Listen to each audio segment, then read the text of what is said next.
Assalamualaikum warahmatullahi wabarakatuh. Salam sejahtera bagi kita semua.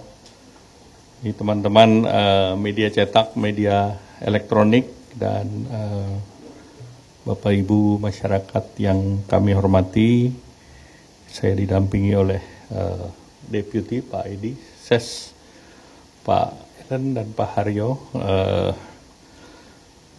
Hari ini kita merespons terkait pengumuman tarif resiprokal Amerika. Indonesia ini mendapatkan penurunan tarif salah satu yang paling rendah dibandingkan negara-negara lain yang dianggap mengakibatkan neraca perdagangan Amerika Serikat defisit. Indonesia turun tarifnya dari 32% menjadi 19%, atau turun 13 poin. Dan ini adalah perundingan langsung Bapak Presiden, Bapak Prabowo Subianto, dengan Presiden Amerika, Donald Trump. Jadi ini adalah perundingan yang sudah cukup panjang dan diputuskan oleh kedua presiden di 19%. Dibandingkan dengan negara lain, Filipina itu terakhir mengikuti Indonesia, diberikan 19%. Namun mereka awalnya adalah 17%, naik 20 dan turun ke 19. Kemudian Malaysia sampai saat ini masih 25%, itu naik dari 24%. Kemudian Thailand masih sampai saat ini tetap 36%. Vietnam dapat 2 tier, yaitu 20% dan 40%, tergantung dari transshipment dari negara lain. Kemudian yang perlu kita lihat juga produsen negara-negara yang menjadi pesaing Indonesia, khususnya menjadi salah satu andalan dari ekspor kita kan adalah tekstil, produk tekstil, apparel, dan sepatu. Nah, negara produsen lain adalah Bangladesh, ini dikenakan 35% dari 37%, kemudian Pakistan tetap 29%, dan India sampai saat sekarang masih tetap 27%. Nah, waktu perundingan tinggal 1 minggu dan Amerika baru hari ini mengumumkan dengan Jepang, di mana Jepang diberikan tarif 15%, dan investasi yang dilakukan Jepang di Amerika itu 550 billion. Jadi berbagai kegiatan mulai dari power, energi, kemudian juga pharmaceutical, dan seluruhnya dibiayai oleh pemerintah Jepang. Nah, kemudian terkait dengan joint statement Indonesia dan Amerika Serikat, Amerika Serikat sudah mengumumkan joint statement pada tanggal 22 Juli yang lalu, dan joint statement itu adalah intisari daripada joint statement yang sudah disepakati oleh dua pihak. Secara umum, joint statement menggambarkan kesepakatan yang telah dibahas, dan Amerika Serikat menunjukkan poin-poin penting dan komitmen politik baik Indonesia maupun Amerika yang akan menjadi dasar perjanjian perdagangan nanti. Nah, tentu akan dilanjutkan dengan pembahasan lanjutan yang menyangkut kepentingan kedua negara. Perundingan masih akan terus berlangsung untuk bicara detail teknis, karena masih ada beberapa kepentingan yang dijanjikan dan akan ditindaklanjuti, yaitu terkait dengan beberapa pokok, yaitu Indonesia akan diberikan juga tarif yang lebih rendah 19% untuk beberapa komoditas. Nah, yang dikatakan adalah komoditas sumber daya alam yang tidak diproduksi oleh Amerika Serikat, seperti kelapa sawit, kopi, kakao, produk agro, dan juga produk mineral lainnya, termasuk juga komponen pesawat terbang, dan juga komponen daripada produk industri di kawasan industri tertentu, seperti di Free Trade Zone. Jadi itu sedang dalam pembahasan, dan itu dimungkinkan lebih dari 19%, lebih rendah dari 19%, dan dimungkinkan mendekati 0%. Seperti kita ketahui bersama bahwa Amerika juga melihat bahwa Eropa memberikan kita CPO 0% dalam EU SEPA. Jadi beberapa itu juga menjadi benchmark. Kemudian kalau terkait dengan data pribadi, itu sebetulnya beberapa data pribadi kan sebetulnya merupakan praktek dari masyarakat pada saat daftar di Google, di Bing, melakukan e-commerce dan yang lain, pada saat membuat email, akun, itu kan data upload sendiri.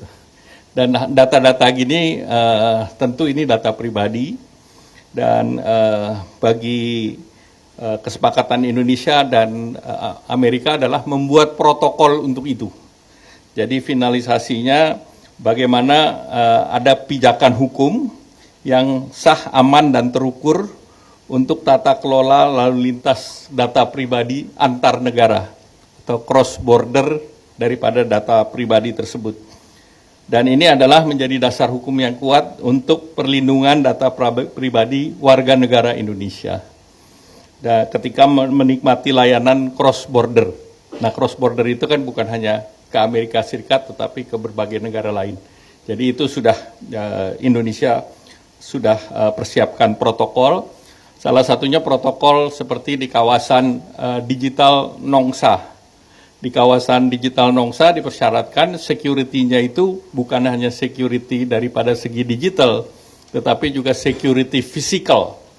Jangan sampai ada orang masuk misalnya ke data center tanpa izin, kemudian mengambil server atau mengambil data. Demikian pula keamanan kabelnya sendiri. Kabelnya berada dalam standar tertentu, sehingga orang nggak bisa tapping terhadap kabel tersebut.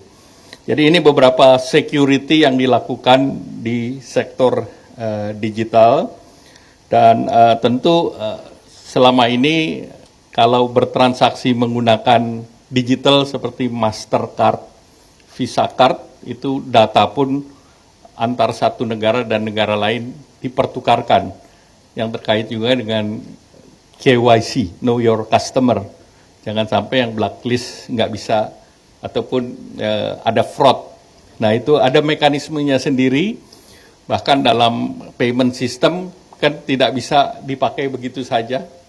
Ada security lain seperti OTP dan yang lain. Sehingga data security itu menjadi penting, dan inilah yang diperlukan protokol yang kuat untuk melindungi data dalam transaksi, baik itu digunakan melalui cloud computing maupun kedepannya akan semakin banyak lagi penggunaan AI, karena AI adalah data mining atau scrolling dari seluruh data-data yang ada di digital.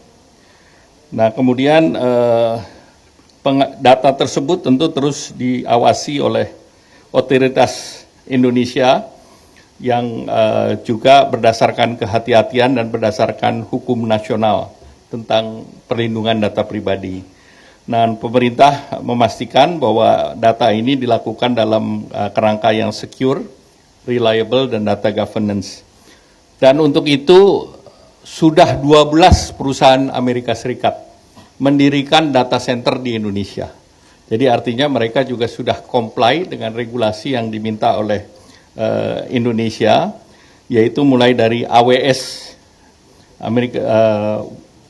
Amazon Web Service, itu ada di Jawa Barat, kemudian Microsoft juga sudah ada, Equinix itu di Jakarta juga sudah ada, itu untuk colocation, ada Edge Connect di Jawa Barat, Oracle sedang bicara di Batam, itu juga sekarang kolokasi di Day One, tetapi mereka akan ekspansi yang mereplikasi yang ada di Johor, jadi mereka menargetkan investasi bisa sampai dengan 6 miliar dolar.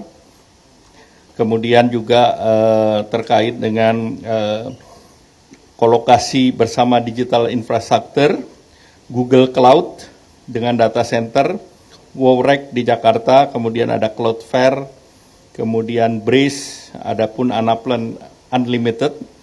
Ini seluruhnya bekerja sama dengan AWS. Bahkan kalau kita lihat di Nongsa Digital Park itu sudah ada AI data center itu GDS.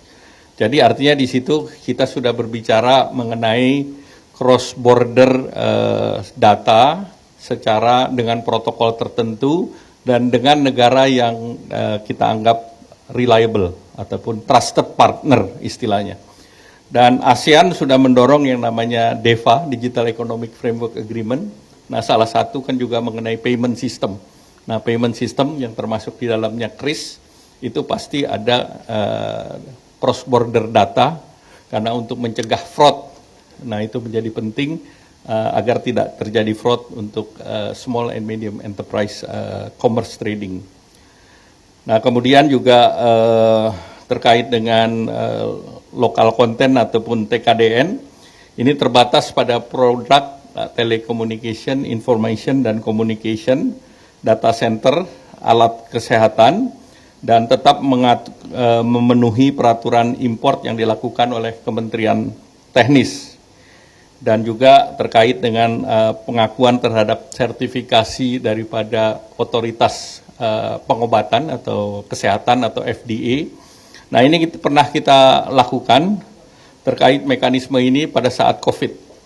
Kita bisa menerima vaksin yang dikeluarkan oleh negara lain, negara barat seperti mulai dari AstraZeneca sampai Pfizer berbasis kepada FDA masing-masing yang langsung dengan protokol WHO, BPOM bisa menerima dan distribusikan kepada masyarakat.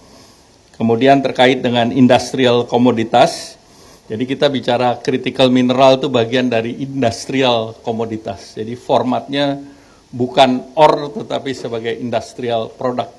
Dan ini sudah dilakukan oleh Amerika sejak tahun 1967. Oleh karena itu Pak Presiden Amerika menyebut Indonesia kuat di koper karena itu dilakukan mulai sejak Freeport, di mana itu berubah menjadi katode daripada tembaga. Nah, itulah yang diperdagangkan adalah proses daripada critical mineral. Dan selanjutnya juga sudah ada pembicaraan antara Danantara dengan Development Finance Corporation untuk membiayai investasi ekosistem di bidang mineral kritis.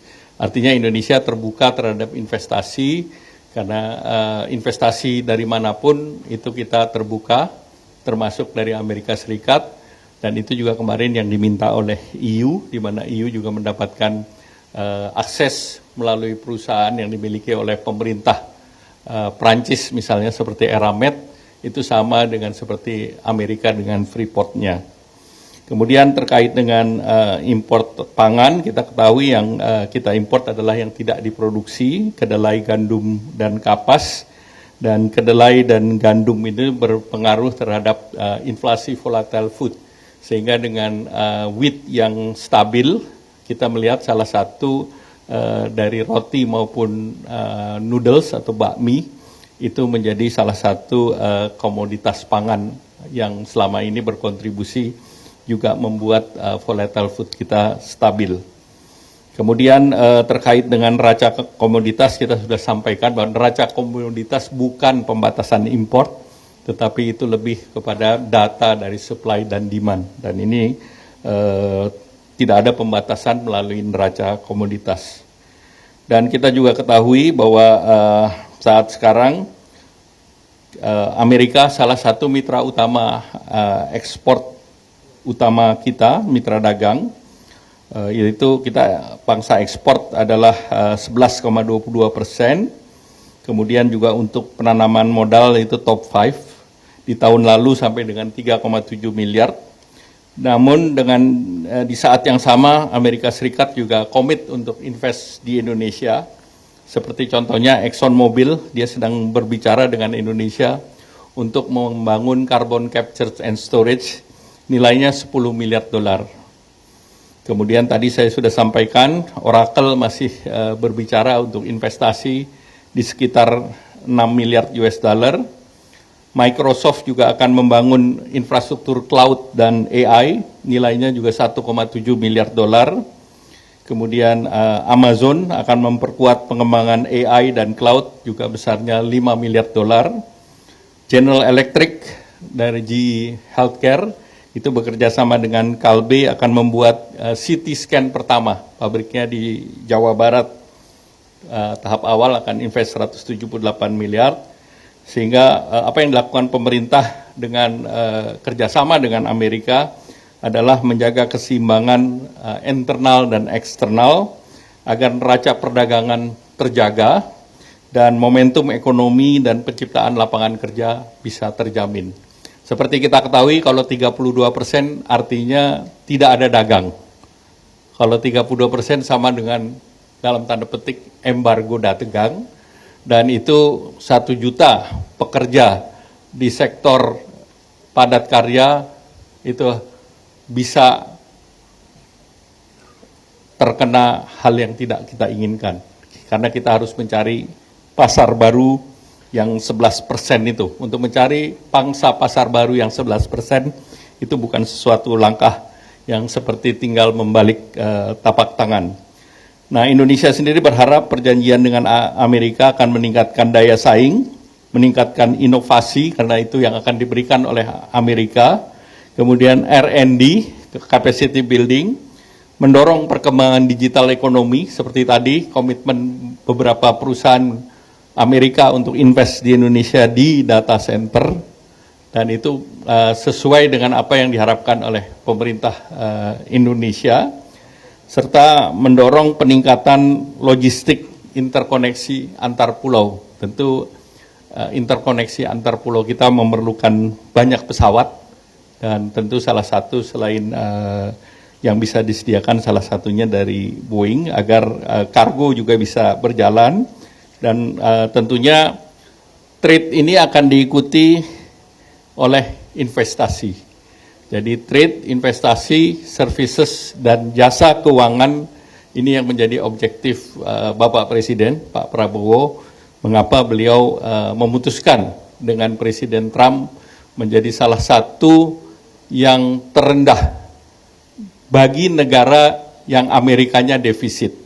Kalau negara Amerikanya tidak defisit, itu negara yang sudah kena FTA, sudah punya perjanjian, seperti Singapura dan Australia, yang diberikan 10, kemudian belum bergerak sampai dengan saat ini. Demikian, sudah cukup jelas? Silakan. Selamat sore Pak Stefano dari Reuters. Pak, ada beberapa pertanyaan Pak. Tadi Bapak bilang kita ada beberapa komoditas yang tidak bisa diproduksi di AS yang kemungkinan bisa dapat 0 atau mendekati 0 atau di bawah 19%. Itu boleh spesifik Pak, komoditas apa yang sudah kita ajukan dan statusnya apakah sudah diterima oleh pihak AS proposal tersebut atau belum. Kemudian Pak, apakah ini artinya dengan adanya joint statement tarif 19% reciprocal itu sudah efektif per joint statement ini yang pas keluar tanggal 22 atau tanggal berapa Pak efektifnya. Kemudian untuk di joint statement ada juga mengenai Indonesia dan AS itu lagi bernegosiasi mengenai rules of origin Pak. Boleh diceritakan nggak sih Pak itu tuh maksudnya apa? Apakah itu berkaitan dengan ketidakinginan AS adanya benefit bagi perusahaan-perusahaan Cina atau investment Cina di Indonesia gitu Pak. Terakhir Pak, kalau boleh di joint statement itu juga ada mengenai memperkuat kerjasama di bidang national security Pak. Boleh diceritakan juga Pak, itu maksudnya kerjasama pertahanan kah atau di bidang apa security-nya? Terima kasih. Baik, yang kedua mungkin.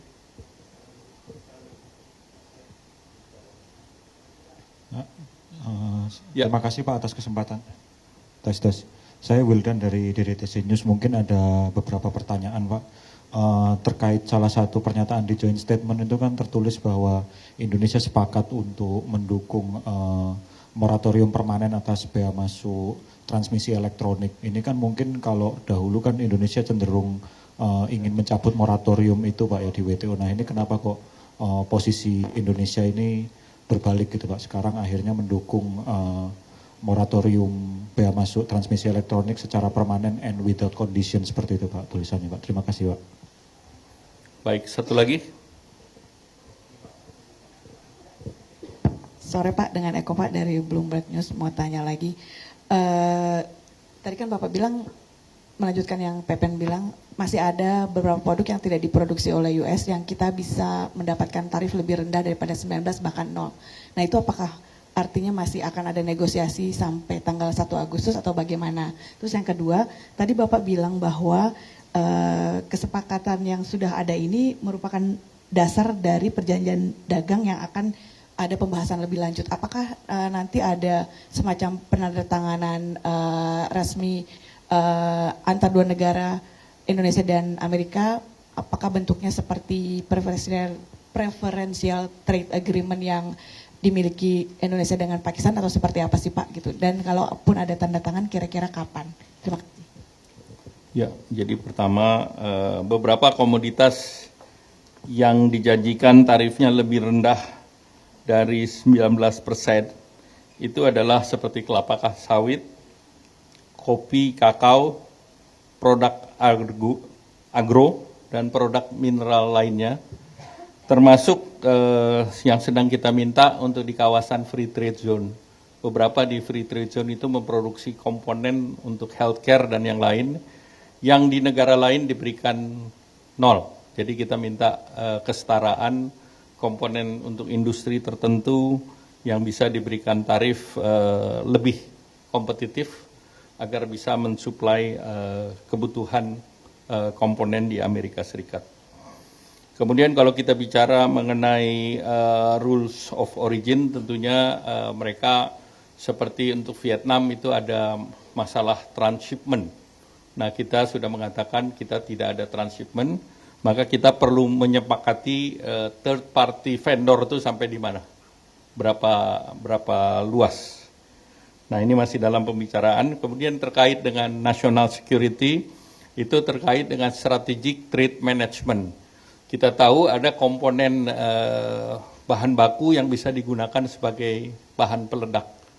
Nah itu yang strategic trade management itu penting, ada keterbukaan antara dua pihak sehingga bisa memonitor import dan ekspor dual function daripada komoditas yang nilainya strategik.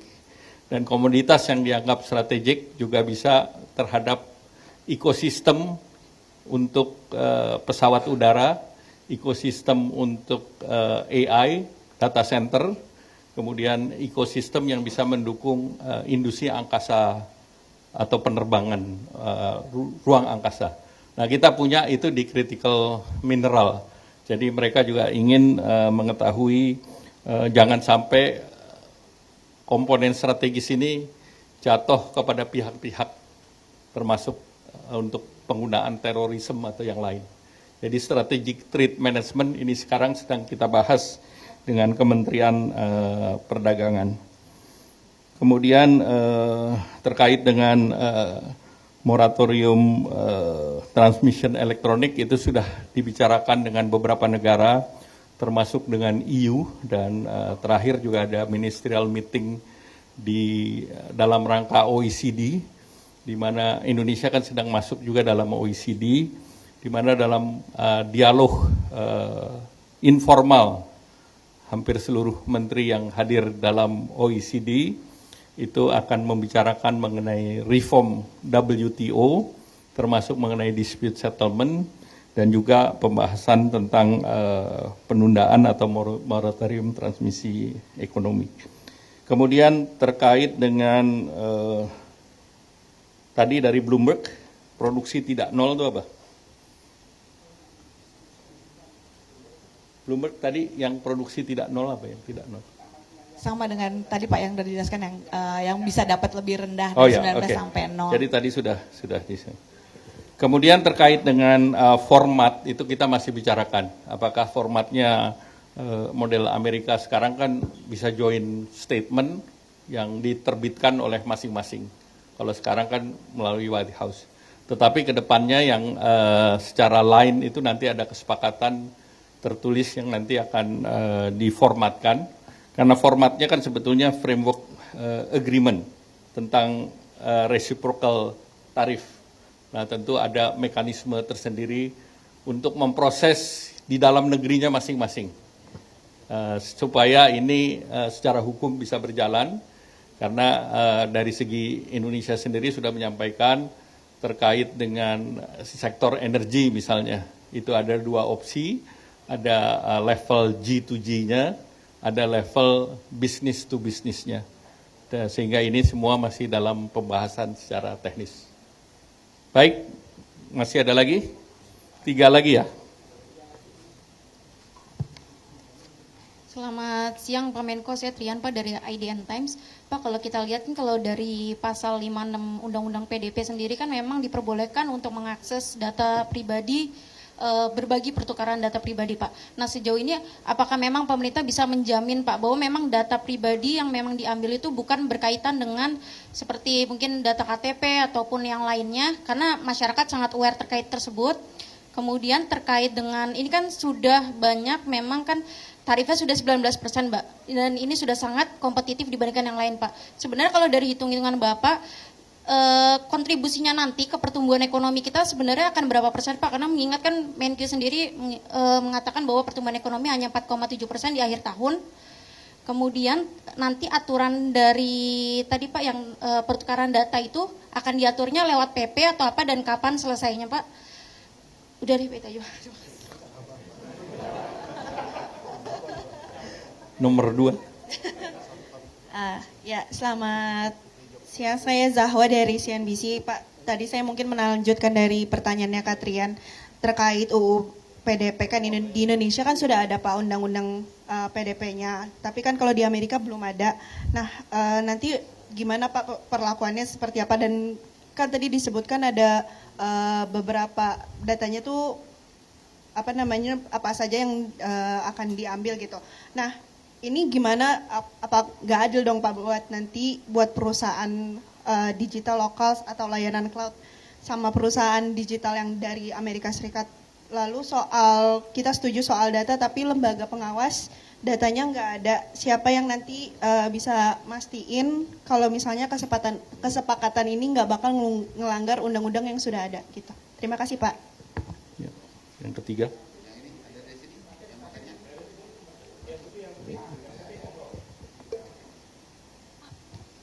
Ya, selamat sore Pak Menko, saya Ruth dari Jakarta Post. Mungkin juga mau nambahin dari CNBC dan Katrian. Kalau misalnya dari berdasarkan deal untuk transfer data flow ini, jadinya bagaimana perubahan dari aturan di domestik ya Pak? Apakah jadinya perusahaan-perusahaan yang US di Indonesia itu tidak wajib lagi untuk menyimpan data mereka di data center di dalam negeri? Terus dan mungkin untuk aturan TKDN itu apa juga ada perubahan di aturan dari sisi di aturan Indonesianya Pak? Seperti kayak misalnya bagaimana cara untuk menghitung produk-produk US atau dari produk perusahaan US, apakah jadinya bagian dari produk Indonesia kah atau dihitung jadi konten dalam negeri? Terima kasih Pak. Ya, pertama terkait dengan data pribadi sudah ada regulasinya di Indonesia, sehingga tentu mereka hanya ikut protokol yang disiapkan oleh Indonesia. Sama seperti protokol yang diberikan untuk di Nongsa Digital Park, karena itu juga ada cross border data di sana. Jadi sebetulnya data ini yang isi masyarakat sendiri-sendiri pada saat mereka mengakses program. Tidak ada pemerintah mempertukarkan data secara government to government, tapi adalah bagaimana perusahaan-perusahaan tersebut bisa memperoleh data yang memperoleh konsen dari masing-masing pribadi. Dan semua kan masing-masing pribadi pada saat download news atau mau subscribe media. Kadang-kadang kan kita ditanya email, kalau enggak beritanya nggak ditampilkan. Jadi sebetulnya ini dasar daripada prakteknya saja, dan Amerika juga melihat pentingnya data center ada di wilayah Indonesia. Sehingga data center adalah salah satu investasi yang besar di Indonesia. Selain hilirisasi adalah data center. Jadi sebetulnya semua sudah diregulasi, hanya mereka minta kejelasan saja protokolnya seperti apa. Dan protokol itu sudah kita buat di Nongsa Digital Park misalnya, dan itu bisa menjadi contoh. Kemudian lainnya saya rasa nanyanya itu terkait dengan TKDN, ya tentu yang selama ini kan kalau kita server itu modelnya ditukar-tukar. Nah itu tentu dimudahkan karena bisnis model server itu berbeda dengan yang lain. Kemudian kalau kita bicara infrastruktur 5G misalnya, tentu itu juga ada teknologi-teknologi tertentu yang terbuka, karena yang kita buka kan sektor tersebut. Kemudian di sektor medical termasuk peralatan, dan sebagian peralatan termasuk GE sudah invest juga di Indonesia, jadi mereka juga sudah comply terhadap keperluan daripada lokal konten, terutama khususnya untuk masuk dalam pembelian pemerintah yang secara digital. Baik, cukup ya. Terima kasih. Pertumbuhan ekonomi kita tetap optimis, jadi kita berharapkan pertumbuhan sesuai dengan perencanaan di angka 5,2. Beberapa hal sudah dipersiapkan dan Bapak Presiden sudah mengarahkan bagaimana kita bisa mengungkit pertumbuhan di kuartal ketiga dan di kuartal keempat. Nah tentu dari lintas kementerian kita sedang mempersiapkan beberapa hal, kita sedang meninjau paket yang selama ini diluncurkan, bagaimana implementasinya bisa dimaksimalkan di kuartal kedua. Misalnya pembangunan FLPP misalnya 350.000 rumah plus KUR untuk perumahan yang 450.000 itu kan akan mengungkit bidang konstruksi. Kemudian kita akan mempersiapkan bagaimana nanti menjelang Nataru betul-betul turisme atau sektor pariwisata bisa digenjot. Dan kemarin arahan Bapak Presiden untuk mendorong turisme dibuka pelabuhan-pelabuhan internasional, pelabuhan-pelabuhan tempat destinasi turis agar bisa mengakses regional ataupun international flight. Nah ini juga sejalan dengan kita mau menarik investasi dari berbagai negara yang mereka ingin langsung datang ke tempatnya. Baik, terima kasih. Wassalamualaikum warahmatullahi wabarakatuh. Ya.